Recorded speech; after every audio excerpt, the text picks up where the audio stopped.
So, I was just sitting down here to begin reading to you chapter 3, which I appreciate your patience and waiting on me to get it all done. And I thought maybe you might have an interest in kind of seeing what it is that the world looks like to me when I'm putting these videos together. So, here's a view of my desk that I've got here. Yeah, it's a mess. Yeah, but what are you gonna do, huh? There's a picture of Laura and I before we got married, and here's my camera tripod that my iPhone 11 Max sits on, and then I have a couple of Ulazi key lights up here that help light my face because it's a little shadowy back over there.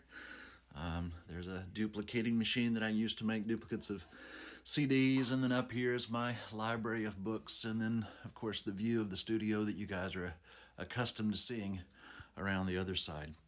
So, that's the view from here. If you're ready, I'm ready. Let's turn this rig back around and let's record chapter 3. All right? Okay, so we're ready now to share chapter 3. I wanted to let you know that in recording chapter 3, I've already done it once, and there was a weird technological glitch that caused me to lose video at some point. So I've come back to do it again, and having seen the first time, I've made an executive decision to divide it in two. I got a little long-winded, as it were. Can't imagine that coming from me, can you? And chapter 3, instead of being, 6 or 7 pages like chapter 1 was, it's actually 11 pages long, which came out to about 37 minutes of video recording. And I had some concern about not so much your attention span, but perhaps your endurance. I know you've all got lives and things that you need to be doing. So I've divided it in half, and it'll still be chapter 3 altogether, but it'll be part A and part B. And I'll load those up as separate files. So look for the second part when we reach the end of this one. Don't think that that's the end of the story. It's just where I take a deep breath and we load up one file and then come back and load the second one. So here we go. Chapter 3 is entitled Homecoming. And it's now Barton after he's gotten canned from his job at Howard Brothers. He's kind of got to come home and face the music now. So here we go. At 10 o'clock on a Saturday morning, Barton wasn't supposed to be sitting in his pickup truck on the driveway of his family home, yet he was. Having now arrived, there was no reason for the engine to still be running, yet it was. And there was really no reason for his radio to be playing because even though it was, his ears were pretty much deafened by the sound of his own pounding heartbeat. My dad is going to kill me. Mom will be so disappointed. And Leanne... Barton drew in a deep breath and released it with a weighty sigh. I will never hear the end of this from her. Great, that's all she needs is more ammunition. Leanne was Barton's younger sister by 5 years. She had just turned 13 a month before and seemed to find great delight in making headline news out of things any time Barton showed frailty or weakness. It was all in fun, of course. They loved each other truly, but sometimes their teasing and pranks got a bit rough, as it can be between siblings. Being older, Barton knew better where the boundary fences of play were, but Leanne, not so much. And she could be relentless. Occasionally, her methods of picking on him were way off in terms of context or propriety. Take, for instance, the Community Christmas Eve service of last year, an annual event which occurs at a different community church location in Brook Meadow each year. On this occasion, the service took place at the local Presbyterian church, the church where Mac and Sharon Flowers and their daughter Megan attended as a family. That evening, Barton, his father and mother, Bill and Dolores Bell, and his sister Leanne were attending as guests from their own church, and having entered the building of the West Presbyterian Church, had found seating on the same pew as the Flowers family. By pure dumb luck, Barton found himself seated only a few feet from Megan with no one between them. Seeing the open space and an opportunity to torment her brother, Leanne maneuvered herself into sitting between her brother and Megan, where she spent practically the entire pre-service music time talking out loud to her mother, who was seated on the other side of Barton, on the topic of who might make a good girlfriend for him. How about Shelley Feemster? Leanne jibbed at Barton as he sat in a locked stare forward. She's cute, and I think she likes you, Barton. Stop it, Lee, Barton half hissed through his teeth, not turning his head to see who might be watching the exchange. Ooh, I know, Leanne added excitedly. Tammy Brockman. Ta-da! Perfect! I can hear the wedding bells now. Tammy Brockman Bell. It sort of rolls off the tongue, don't you think, Mom? Easily recognizing the mischief that her daughter was up to, Mrs. Bell giggled quietly and turned in her daughter's direction, then looked more at her son. Oh, I don't know. She may be right, Barton. Barton closed his eyes in mortal embarrassment for a moment and simply shook his head in disbelief. Mercifully, after only a minute more of this misery, the service started and Leanne sat quietly for the rest of the hour. When they got home, Barton had already devised his revenge. He quietly slipped into his sister's bedroom while she watched television in the den. There he proceeded to short sheet her bed, and then he turned all of the hanging t-shirts in her closet inside out. At bedtime, he smiled in deep satisfaction as Leanne barked his name loudly from her room when she slid into bed and discovered his surprise for her. It would take her much longer, however, to realize his second prank. For the next 2 days, Leanne had worn her shirts inside out to school and even to Wednesday night church that way. How no one at school or church had noticed, or perhaps hadn't bothered to tell Leanne of her clothing faux pas, was way beyond him. But it did make the reality all the more satisfying to him. Barton had confessed to his mother what he had done as payback on his sister, but rather than spoil his fun, Dolores allowed the events to play out, bringing it to Leanne's attention only when she returned from church Wednesday evening. When Leanne protested about the prank, her parents simply replied, "When you mess with the bull, sweetheart, you have to keep an eye open for the horns." Not seeing the equity of the situation, Leanne stomped off with a growl, muttering something about life being unfair and Barton having to pay. Witnessing this interaction from his place on the sofa there in the den, Barton again relished his successful prank. Justice, he felt, had been, at least for his own intent, well served.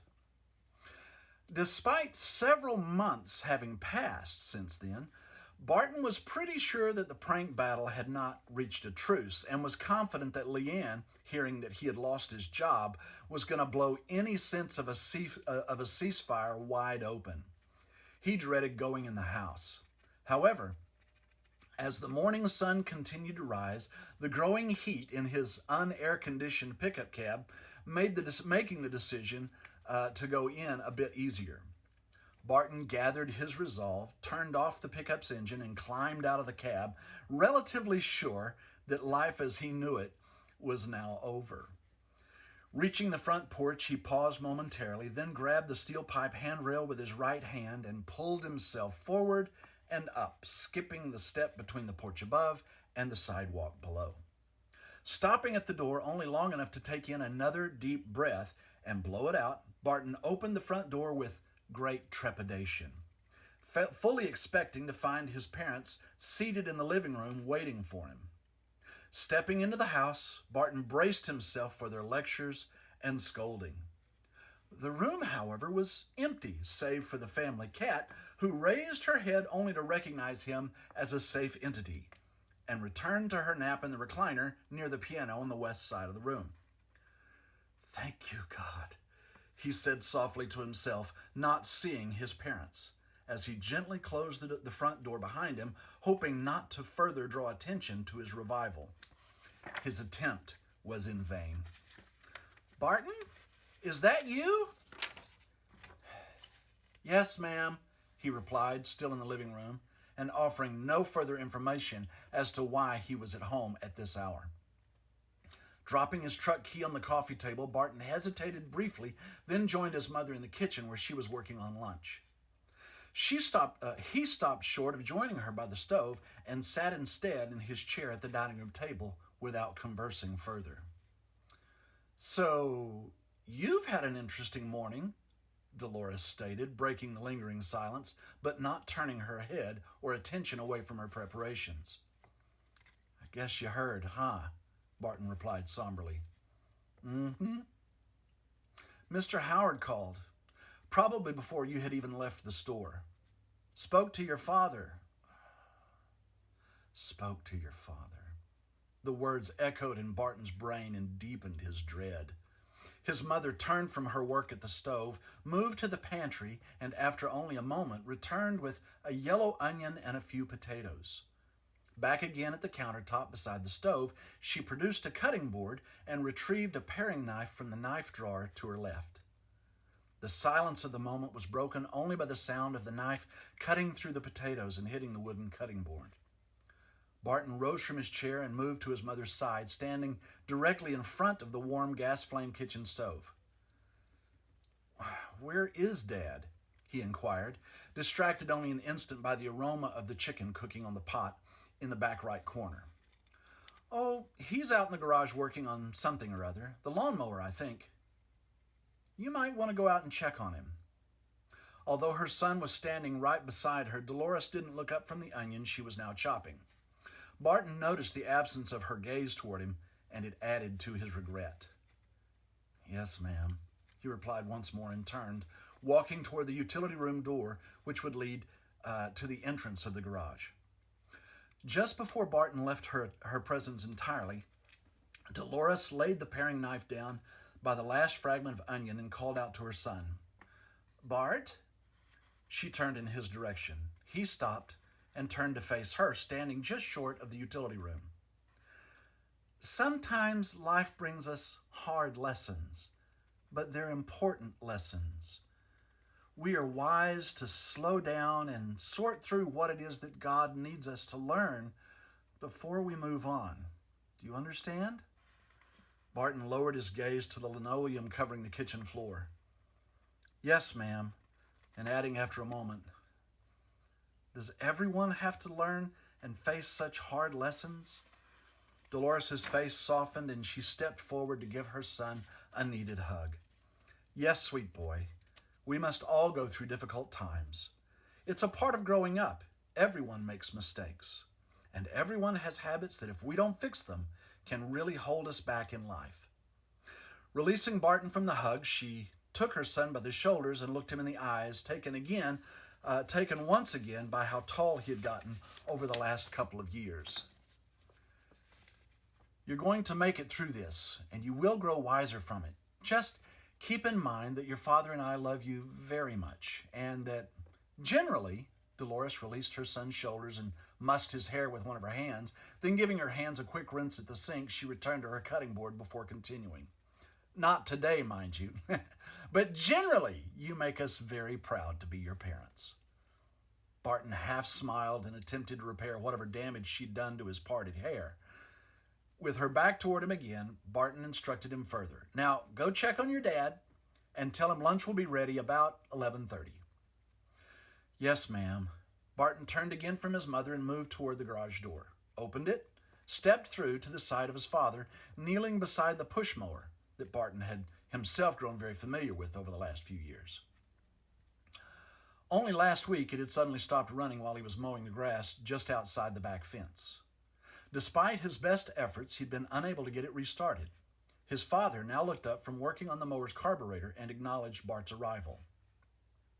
"Son," Barton's father stated, seemingly without wrath, then adding, "There's a can of spray cleaner over there on the workbench. Hand it here, please." Barton moved quickly to the spray can of Bentley's Carb Clean and handed it to his dad. "Here you go," he said, quickly looking to the side to avoid his father's gaze, then back at the mower as the elder Mr. Bell resumed work on the engine. "Oh, Mother said that lunch will be ready about 11:30. Barton's father replied simply with, "That'll be fine." Then, after tinkering a minute or two more, he stood, gripped the mower's handle with one hand and the engine's pull cord with the other. Then, with a single tug, the engine sputtered to life. It was running roughly, though, and Mr. Bell worked the throttle for a moment, then reached for a flathead screwdriver from his toolbox. Making small adjustments to the needle valve screw on the back of the carburetor, the mower engine quickly smoothed out and ran from idle to full throttle without the popping or missing that had been present only moments before. Satisfied that the job had been completed, Barton's father handed him the screwdriver and the carb cleaner and asked him to put them away. Wiping his hands on a red rag, Mr. Bell turned to his son, pointing to the now repaired mower. "Why don't you take that back behind the fence and see if it'll finish the job this time? Then, when you finish, go ahead and put it up in the shed, okay?" "Yes, sir," Barton replied, then added, "Dad, you reckon we might talk about what happened this morning?" Bill looked at the floor, only briefly, and then at his son. "Yeah, but first I want you to take care of the mowing back there. There's a chance of rain this afternoon, and you may not get the chance to do it later. That part you mowed on Saturday, it's grown since the mower broke down, so go ahead and make sure that it all looks uniform and clean when you're done. We'll talk after lunch." With a respect-filled nod of his head, Barton said, "Yes, sir," and pushed the mower from the garage out to the area beyond the back fence where the trash barrels stood. Before firing up the mower's engine, he took a moment to pick up a few pieces of trash that had blown into the taller grass and checked for anything else that might damage the mower or be thrown by the blade toward anyone or anything in the vicinity.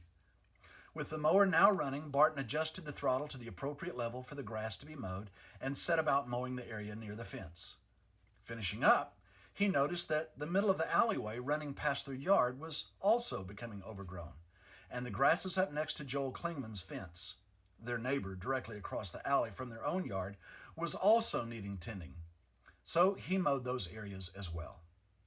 Mr. Klingman was quite aged now and didn't usually seem to remember to mow outside his fence. Or maybe he wasn't able to do so. Whatever the reason, Barton would usually do it for him, never telling his neighbor who it was that had done so. But he figured he knew. Having put the mower away, Barton sat down on the back step of his home and dug for a moment in the grass at his feet with a nearby stick. Rex, the family dog, took the opportunity to bring the boy a yellow tennis ball that was the dog's favorite toy, dropping it near Barton's right foot. Barton obediently picked up the ball and hurled it across the yard, sending the delighted dog in the hot pursuit of it. Rex intercepted the ball practically as it stopped bouncing and raced to return it back toward Barton, dropping it again at the boy's foot. Barton picked up the ball and pretended to throw it once more, only this time hiding it behind his left leg. The dog reflexively bolted to follow the ball again, then stopped short, not seeing where it had gone. Looking briefly around the span of the yard and then back at Barton, the dog looked at his owner with curiosity. Smiling at his own mischief, Barton raised his hidden hand, revealing the unthrown ball. Rex bounded in place at the sight and barked with excitement. As Barton drew his arm back to throw the ball once again, his mother opened the back door behind him. Sticking her head through the open door, she called her son in for lunch. "Barton, come in to wash up. Lunch is ready." Barton acknowledged his mother's call and tossed the ball again to the far end of the yard. As Rex raced toward the ball, his owner rose and entered the family residence. The dog dashed back toward the back step to find his playmate had gone inside. After a moment, he dropped the ball and wandered over to his water bowl, lapped up a refreshing bit of water, and then lay back down under a nearby shrub where he had hollowed out a spot in the cool dirt. Life is good. Well, that's where I'm going to pause so that I can give you a break. We're now 17 minutes into your patience. So I'm going to close here, and then I'll start again with a new file to read you the second half of Chapter 3. Thanks for watching. See you soon.